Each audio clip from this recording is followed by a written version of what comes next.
Today's commentary is titled, Nigeria, the Devil's Paradise. Behold Nigeria, the land of evil, the land of terror, the pantheon of genocide, injustice, corruption, criminality, the land where Satan is in full charge, the land where feudal Islamic terrorists hold sway. Behold Nigeria, the den of thieves, robbers, conmen, where the dregs of society are dredged up and foisted on the innocent, the just, and the honest, still trapped in that pit of hell called Nigeria. Nigeria and her so-called rulers know that Nigeria and her image stink to the high heavens. That is why the rulers of Nigeria are spending millions of dollars attempting to put sweet-smelling cologne on the image of this evil country that smells like rotten egg. No amount of sweet-smelling cologne, no amount of millions or billions of dollars can wash off the smell of rotten egg that Nigeria carries with her wherever she goes. Nigeria stinks like a skunk. Every Nigerian knows that, and most non-Nigerians all over the world know that too. Every Igbo, Anang, Esik, Ibibi, Ogoja, Ijo, man, woman, and child will testify now that Nigeria is indeed an evil country, the devil's paradise. Where else in the world do you have the president of the country as an armed robber, embezzler and murderer, the vice president a common thief, governors are robbers, murderers and embezzlers, senate president is a robber, a forger, a conman, speaker of the House of Representatives is a manicurist picked up from the street who immediately turns into a forger, embezzler, and common thief. In what country of the world have you ever seen something like this? International human rights organizations that have been researching what happened in the last Nigerian so-called elections have presented documented evidence that Umaru Yar'Adua, the satanic thief of the last election in Nigeria, who now parades himself as president of Nigeria, actually hired thousands of thugs in Katsina to murder his political opponents and their supporters, to burn down their houses and property and run them out of town. He is the same man who is telling Europeans and Americans that he will embark on electoral reforms. Of course, he wants them to give him millions of dollars and euros, which he and his criminal gang will embezzle. He will embark on electoral reform? Yeah, smoke and mirrors. Why has he not removed Maurice Wu and his lieutenants, the people who orchestrated and supervised the non-election? Indeed, what international observers have adjudged as the worst election in the history of the world. Why has Thief Yar'Adua not removed Maurice Wu? Of course, we all know why.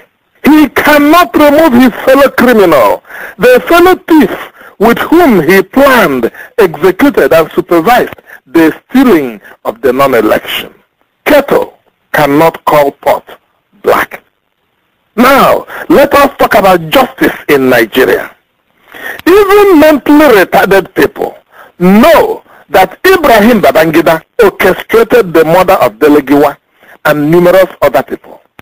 Eminent lawyers like Ganifa Weni have tried everything to bring Babangida to court to answer for his crimes.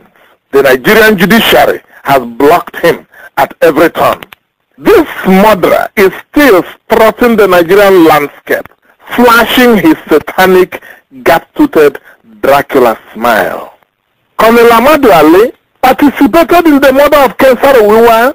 Obasanjo and the PDP have been rewarding him for the criminal activities. virtually everybody in the Nigerian government, especially in the PDP, is a high-time criminal. Most are murderers who do not deserve to see the sun ever again. The worst is that these same criminals in government have destroyed the Nigerian judiciary. Remember these famous lawyers and justices: GCM Onyoke, Justice Adetokunbo Ademola, Justice Atanda Fatai Williams, Justice Aniagolo, Justice Graham Douglas, Justice Chukwudifu Oputa, Justice Eze Ozobo, Justice Igu, Justice Nlemeka Ago, Justice Taslim Elias, Gani Fawemi, etc., etc. If you went to their courts, you knew that you will get justice.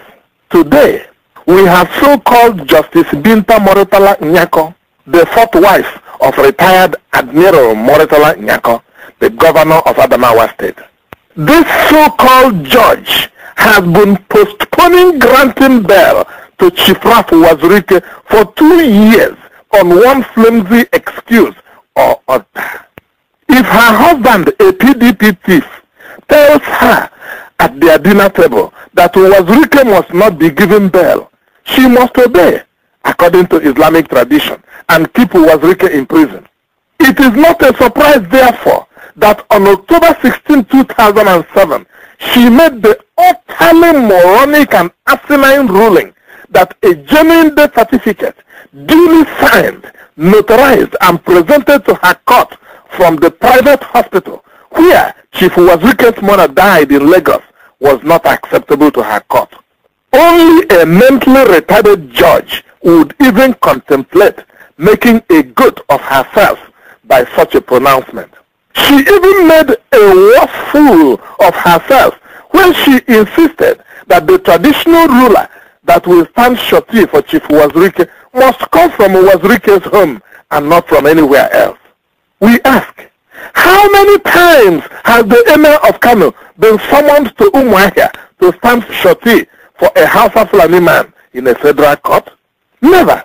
It does not happen. Tomorrow, they will preach one Nigeria to you and you will believe them. And yet, this illiterate brazenly calls herself a judge. People of inferior intellect have invaded and polluted a noble profession.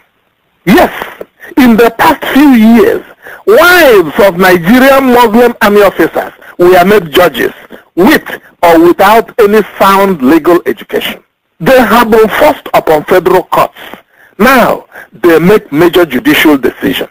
Remember that Islamic law says that wives must be obedient to their husbands in all things, and that if they fail to do so, their husbands have a right to ground them. Is it a surprise that now major federal high court decisions are made at the dinner tables in the homes of retired Nigerian army officers who run the judiciary from their bedrooms? And who is Binta Nyako report to, you might ask? A superior court judge? Oh, come on, don't be silly. Are you joking? She reports to her husband, Mr. Moritala Nyako, who then takes the case to the Sokoto Caliphate, where they decide what they will do and then pass it back to the so-called Justice Nyako to parrot it in the court. Can't you see how the cookie bakes and crumbles? There is no Justice Binta.